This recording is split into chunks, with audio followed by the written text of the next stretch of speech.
Hi friends, welcome back to women development society. ఇవి వచ్చేసి cauliflower అండి. కాలీఫ్లవర్తో బజ్జీలు.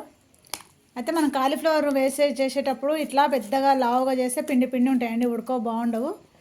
కాబట్టి మీరు ఎవరైనా చేయాలనుకున్నప్పుడు కార్న్ పౌడరు, బియ్యం పిండి వేసి చేస్తే బాగుంటుందండి. ఉప్పు కొంచెం కారం వేసుకుంటే కూడా నీట్గా ఉంటుంది, టేస్ట్ ఉంటుంది అన్నమాట. కారం అంటే ఇష్టం ఉంటే వేసుకోవచ్చు, లేకపోలేదు. కానీ మనం ఎక్కువ ఇట్లా లావుగా చేయొద్దండి, ఎందుకంటే పువ్వు లావుగా ఉంటుంది కదా, పిండి నిండుగా ఉండి ఉడకదనమాట. ఉడకక టేస్ట్ కాదు, మంచిగా అనిపించదు, తినడానికి నీట్గా ఉండదు. కాబట్టి ఎవరైనా చేయాలనుకుంటే ఇలా ట్రై చేయండి ఫ్రెండ్స్. కాలీఫ్లవర్తో నీట్గా బజ్జీ వస్తుంది. చూడండి ఫ్రెండ్స్, నచ్చితే లైక్ చేయండి, షేర్ చేయండి, సబ్స్క్రైబ్ చేయండి. కాలీఫ్లవర్తో కర్రీయే కాకుండా అప్పుడప్పుడు స్నాక్స్ ఐటమ్గా పిల్లలకు చేసేయడానికి మీరు కూడా ఇలా చేయడానికి ట్రై చేయండి friends. Okay, thank you. Subscribe చేసుకోండి ఫ్రెండ్స్.